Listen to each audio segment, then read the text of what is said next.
Hi guys, आज हम आपके लिए 2014 में आई बॉल्स मूवी को एक्सप्लेन करने वाले हैं। I hope you like it. Movie के स्टार्टिंग में हम एक लड़के रिचर्ड को मैच खेलते हुए देखते हैं। तभी मैच के दौरान एक दूसरी टीम का खिलाड़ी रिचर्ड के मुंह पर अपना हेलमेट मार देता है और रिचर्ड के मुंह से खून निकलने लगता है। फिर रिचर्ड उस खिलाड़ी पर हमला कर देता है और रिचर्ड उसे बुरी तरह से पीटता है। वहीं हम एक कुत्ते को रिचर्ड पर बराबर भौंकते हुए देखते हैं। इसके बाद रिचर्ड जब अपनी लैला के साथ गाड़ी में होता है तब रिचर्ड अपनी लैला को बताता है कि मैं उसे मारना नहीं चाहता था, पर पता नहीं अचानक मुझे क्या हुआ जिससे मैं खुद को हमला करने से नहीं रोक पाया। इस पर रिचर्ड की गर्लफ्रेंड उसे समझाती है और फिर दोनों गाड़ी के अंदर ही गपागप करना शुरू कर देते हैं और करने के दौरान ही रिचर्ड एक वेयरवॉल्फ में बदल जाता है। तभी रिचर्ड की गर्लफ्रेंड रिचर्ड को वेयरवॉल्फ बनते हुए देखकर वहां से भाग जाती है। आगे फिर जब रिचर्ड की आंख खुलती है तब वो खुद को अपने घर पर देखता है, जहाँ रिचर्ड देखता है कि उसके मॉम डैड को उसने बहुत बुरी तरह से मार दिया है। इससे रिचर्ड बहुत दुखी होता है और दुखी होने की वजह से रिचर्ड एक बार फिर वेयरवॉल्फ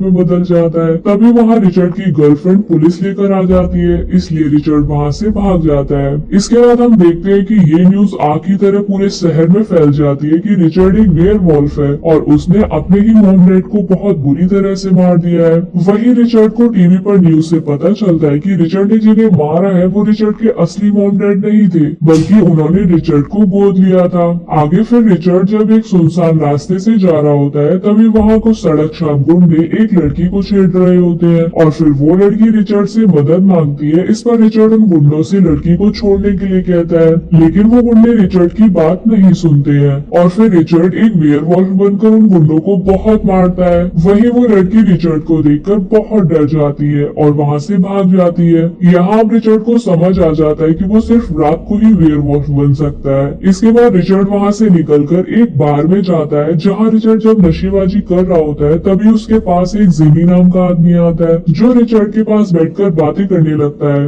वहीं जिमी को पता होता है कि रिचर्ड एक प्योर ब्लड वेयरवॉल्फ है, इसलिए जिमी रिचर्ड के सामने अपना मुंह खोलकर दिखाता है कि वो भी रिचर्ड की तरह ही एक वेयरवॉल्फ है, जिससे रिचर्ड अब समझ जाता है कि वो अकेला वेयरवॉल्फ नहीं बल्कि उसके जैसे दुनिया में और भी लोग हैं। वहीं रिचर्ड जिमी को बताता है कि मुझे अपने असली पेरेंट्स की तलाश है। इस पर जिमी रिचर्ड को एक जगह नक्शा देकर वहाँ से चला जाता है। इसके बाद रिचर्ड उस नक्शे की मदद से उस जगह पर पहुंच जाता है जो कि एक छोटा सा टाउन होता है। वहां पहुंचने के बाद रिचर्ड एक बार में जाता है। वहीं रिचर्ड बार में बियर पी रहा होता है। तभी रिचर्ड एक बात नोटिस करता है कि बार में बैठे सभी लोग उससे ही घूर रहे होते हैं। फिर रिचर्ड की मुलाकात एक एंजल नाम की बहुत ही खूबसूरत लड़की से होती है, जिसे देखते ही रिचर्ड के दिल की घंटी बजना शुरू हो जाती है। फिर रिचर्ड एंजल से बात कर ही रहा होता है तभी एक लड़का रिचर्ड से उलझने की कोशिश करता है। इस पर रिचर्ड उसे बार के अंदर तो कुछ नहीं कहता, पर बार के बाहर रिचर्ड उसे एक वेयरवॉल्फ बनकर उस पर अटैक कर देता है, जिससे उस लड़की की पैंट गीली हो जाती है।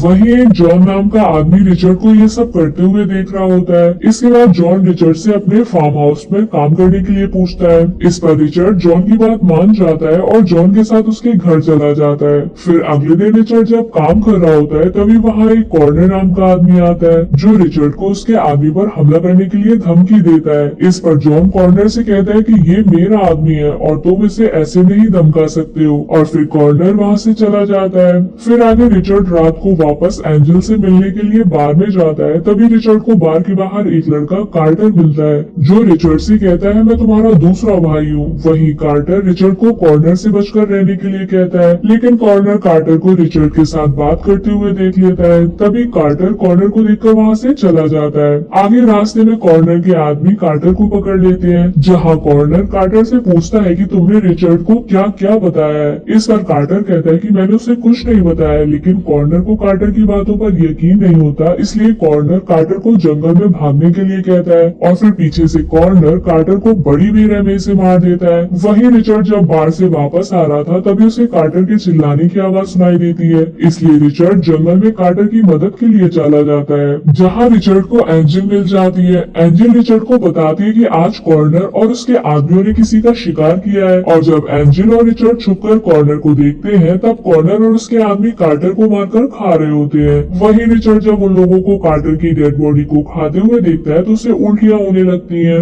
इसके बाद हम देखते हैं कि जॉन और उसकी वाइफ टीवी पर रिचर्ड के वेयरवॉल्फ बनने की न्यूज देख रहे होते हैं। तभी वहाँ रिचर्ड भी आ जाता है जिसे जॉन की वाइफ गले लगा लेती है और जॉन भी वही होता है जो रिचर्ड से कहता है तुम मेरी बहन के बेटे हो। वहीं जॉन रिचर्ड को सारी सच्चाई बताता है कि कॉर्नर को कुछ साल पहले तुम्हारी मॉम पसंद आ गई थी जो कि एक प्योर ब्लड वेयरवॉल्फ थी, और जब कॉर्नर ने तुम्हारी मॉम से अपने प्यार का इजहार किया तो तुम्हारी मॉम ने उसे साफ इनकार कर दिया क्योंकि वो कॉर्नर को बिल्कुल भी पसंद नहीं करती थी। वहीं ये बात कॉर्नर को बर्दाश्त नहीं हुई, इसलिए कॉर्नर ने जबरदस्ती तुम्हारी मॉम के साथ जबरदस्ती की और तुम उसी कॉर्नर के बेटे हो और कॉर्नर ही तुम्हारा असली बाप है, इसलिए तुम भी एक प्योर ब्लड वेयरवॉल्फ हो। दरअसल कॉर्नर की जबरदस्ती करने के बाद तुम्हारे नाना ने चारों तरफ अपनी बेटी के मरने की झूठी खबर फैला दी थी ताकि कॉर्नर वापस से तुम्हारी मॉम को कोई नुकसान न पहुंचा सके। और फिर कुछ महीनों के बाद तुम्हारा जन्म हुआ तभी तुम्हारी मॉम ने आत्महत्या कर ली और फिर तुम्हारी मॉम के मरने के बाद हमने तुम्हें किसी को गोद दे दिया। इसके बाद कॉर्नर को जब तुम्हारी मॉम के मरने का पता चला तो कॉर्नर बहुत ज्यादा खतरनाक हो गया और फिर उसने बहुत से लोगों को काटकर वेयरवुल्फ में बदल दिया, जिनसे कॉर्नर ने अपने वेयरवुल्फ की एक टीम बनाई जिनके साथ मिलकर कॉर्नर लोगों का शिकार करता है। वहीं जॉन रिचर्ड को बताता है कि काटकर बनाए गए वेयरवुल्फ प्योर ब्लड वेयरवुल्फ से बहुत कम ताकतवर होते हैं, इसलिए कॉर्नर को एक प्योर ब्लड लड़की चाहिए जो कि एंजल है जिससे रिचर्ड बहुत प्यार करता है। वहीं कॉर्नर को अगर एक बार प्योर ब्लड लड़की मिल गई तो फिर कॉर्नर कभी भी किसी का शिकार नहीं करेगा। वहीं अब एंजल भी कॉर्नर के पास जाने के लिए तैयार हो जाती है, लेकिन रिचर्ड उसे मना करता है क्योंकि रिचर्ड एंजल से बहुत प्यार करता है। तभी रिचर्ड गुस्से में कहता है कि हम सब एक जानवर हैं, मैंने अपने पेरेंट्स को मार दिया है। तभी एंजल रिचर्ड को बताती है कि एक दिन मेरे डैड बहुत ज्यादा नशे में आए और उन्होंने नशे में ही मेरी मॉम को मार दिया, और जब सुबह मेरे डैड की नींद खुली तब उन्होंने मॉम को मरा हुआ देखकर खुदकुशी कर ली थी। इस पर रिचर्ड एंजल से पूछता है कि ये कोई पावर है या कोई श्राप। तभी एंजल रिचर्ड से कहती है कि अगर हम इस पर कंट्रोल कर लें तो ये कोई पावर से कम नहीं। और फिर एंजल और रिचर्ड अपनी अपनी पावर को देखने के लिए जंगल में भागने लगते हैं और भागते भागते एक फार्म हाउस में पहुंच जाते हैं। इसके बाद रिचर्ड के रोकने के बाद भी एंजल रिचर्ड के करीब जाती है और फिर दोनों वहीं घपाघप करते हैं। आगे जॉन के घर बहुत सारे प्योर ब्लड वेयरवुल्फ की मीटिंग होती है जहाँ वो सभी लोग एंजल को कॉर्नर के हवाले करने के बारे में बात करते हैं, पर रिचर्ड उन्हें ऐसा करने से मना करता है और अकेले ही कॉर्नर से भिड़ने के लिए चला जाता है। आगे रिचर्ड कॉर्नर के पास पहुंचने के बाद उससे कहता है कि मैं उसी औरत का बेटा हूँ जिसके साथ तुमने जबरदस्ती की थी। यहाँ कॉर्नर रिचर्ड से कहता है कि मैं तुम्हें बाकी लोगों की तरह भागने का मौका दूंगा, अगर तुम बचकर भाग सकते हो तो भाग लो। इतना कहने के बाद कॉर्नर अपने आदमियों को रिचर्ड के पीछे मारने के लिए भेज देता है, लेकिन रिचर्ड जंगल में कॉर्नर के सभी आदमियों को बहुत बुरी तरह से मार देता है। पर तभी वहाँ कॉर्नर अपने कुछ आदमियों के साथ आकर रिचर्ड को पीने लगता है। तभी रिचर्ड कॉर्नर के चेहरे पर अपना पंजा मारकर वहाँ से भाग जाता है, लेकिन आगे कुछ दूर भागने के बाद रिचर्ड एक गहरी खाई के किनारे पहुँच जाता है। तभी वहाँ कॉर्नर भी आ जाता है, इसलिए रिचर्ड को ना चाहते हुए भी खाई में कूदना पड़ता है। वहीं खाई में गिरने की वजह से रिचर्ड बहुत बुरी तरह से जख्मी हो जाता है। तभी वहाँ जिमी आ जाता है जो रिचर्ड को उठने के लिए कहता है और फिर रिचर्ड किसी तरह से उठकर जंगल की तरफ भाग जाता है जहाँ उसे एंजल मिल जाती है। फिर एंजल रिचर्ड को घर ले जाती है। आगे अगली सुबह रिचर्ड जब बिस्तर पर जख्मी हालत में लेटा होता है तभी जॉन रिचर्ड के पास आकर उसे उठने के लिए कहता है, पर रिचर्ड की कोशिश करने के बाद भी वो उठ नहीं पाता है। फिर जॉन एंजल को इशारा करके चला जाता है। तभी एंजल रिचर्ड के साथ चुम्मा चाटी करना स्टार्ट कर देती है। वहीं हम देखते हैं कि रिचर्ड के जख्म बहुत जल्दी जल्दी से भरने लगते हैं। इसके बाद एंजल रिचर्ड को घर के बाहर ले जाकर भागने के लिए कहती है। रिचर्ड पहले तो मना करता है, लेकिन जब रिचर्ड भागने लगता है तो उसके सारे जख्म ठीक हो जाते हैं और फिर रिचर्ड ठीक होने के बाद जॉन के पास जाता है जहाँ रिचर्ड जॉन के पास बहुत सारा गोला बारूद देखता है। फिर रिचर्ड कॉर्नर और उसके आदमियों को मारने के लिए एक प्लान बनाता है। रिचर्ड जॉन के घर के चारों तरफ बारूद बिछा देता है। वहीं रिचर्ड जब बारूद बिछा रहा होता है तभी उसे एंजल के चीखने की आवाज आती है और फिर देखने पर पता चलता है कि कॉर्नर और उसके आदमी जॉन और एंजल को उठाकर ले गए हैं। आगे हम कॉर्नर को उसके अड्डे पर देखते हैं जहाँ उसके आदमियों ने एंजल को बांध रखा था। वहीं जॉन और उसकी वाइफ को एक पिंजरे में बंद कर दिया था।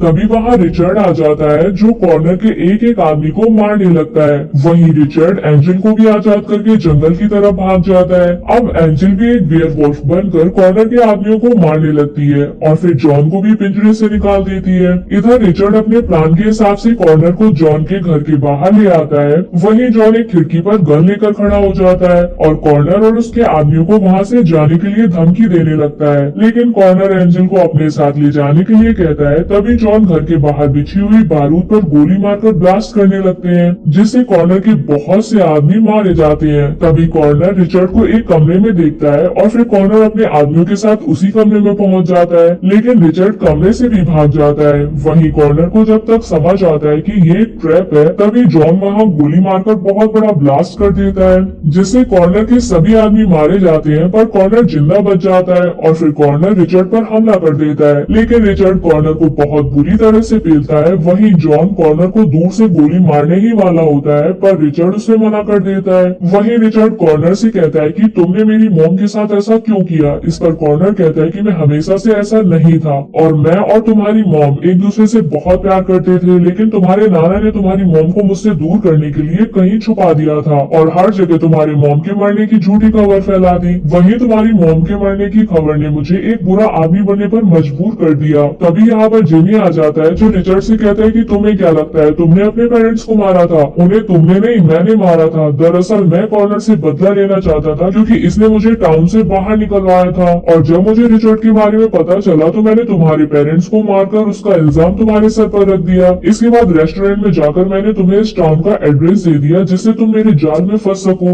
वही रिचर्ड जिमी की सारी बातें सुनकर बहुत गुस्से में आ जाता है और जब रिचर्ड जिमी को मारने की कोशिश करता है तो जिमी रिचर्ड को एक पंच मारकर जमीन पर गिरा देता है। फिर कॉर्नर जिमी को रोकने की कोशिश करता है तो जिमी अपने पंजों से कॉर्नर का गला काटकर उसे मार देता है। फिर जिमी रिचर्ड को भी मारने की कोशिश करने लगता है, तभी वहाँ जॉन आकर जिमी को गोली मार देता है। इस पर जिमी रिचर्ड को छोड़कर वहाँ से भागने लगता है, लेकिन रिचर्ड जिमी को भागकर पकड़ लेता है। इसके बाद जिमी जमीन पर पड़े पड़े सिगरेट जलाकर पीने लगता है। तभी रिचर्ड जिमी के हाथ से सिगरेट छीनकर पास में लगे माइंस के पास फेंक देता है और खुद जिमी से दूर जाने लगता है। तभी वहाँ एक बड़ा ब्लास्ट होता है जिसमें जिमी के चिथड़े चिथड़े उड़ जाते हैं। फिर आगे हम रिचर्ड और एंजल को कहीं जाते हुए देखते हैं। तभी जॉन रिचर्ड को बाकी के बचे हुए बेयरवुल्फ के नाम की लिस्ट देता है और उनसे मिलने के लिए कहता है। इसी के साथ ये मूवी यही खत्म हो जाती है। हमारे चैनल को ऐसे ही प्यार देते रहिए। चलो जल्दी से कमेंट करके बताओ आपको मूवी कैसी लगी और लाइक शेयर करना मत भूलना। होप आपको मूवी की एक्सप्लेनेशन पसंद आई होगी। I love you.